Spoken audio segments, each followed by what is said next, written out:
ఈ ఏతులకేం తక్కలేదు. ఒక్కసారి నీ పరిస్థితి ఏందో గ్రౌండ్లో ఎట్లున్నదో చూడు. 2014 గెలిపించుకున్నదా కొండా విశ్వేశ్వరరెడ్డిని?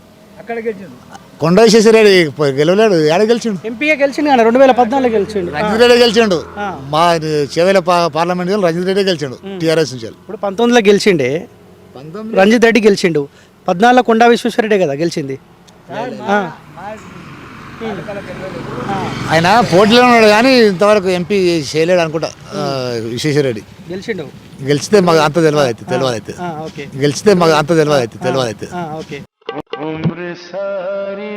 గీ ఓరోళ్లకు నువ్వు గతంలో ఎంపీ అని కూడా తెలియదంట. చూడు మరి నీ పనితనం.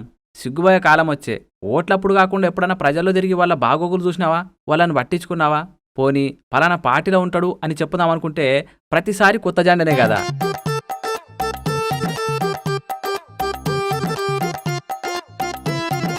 ఇక నీకు గిట్లయితే డిపాజిట్ కూడా రావడం కష్టమే పో. గదంతా చూస్తే నిజంగానే గతంలో నువ్వు చెప్పిన మాటలు నిజమే అనిపిస్తుంది కొండన్న. నువ్వెవరో వాళ్ళకి తెలియదు, వాళ్ళెవరో నీకు తెలియదు. నన్ను ఎవడు గుర్తుపట్టాడు? నేను ఇవని కాదు, మా మా చేవెళ్ళ ఊర్లో తప్ప పక్క ఊరికి పోతే నన్ను ఎవడు గుర్తుపట్టాడు. ఇంకోటి ఏంటంటే నేనెవరిని గుర్తుపట్టాను, మా చుట్టాలనే గుర్తుపట్టాను.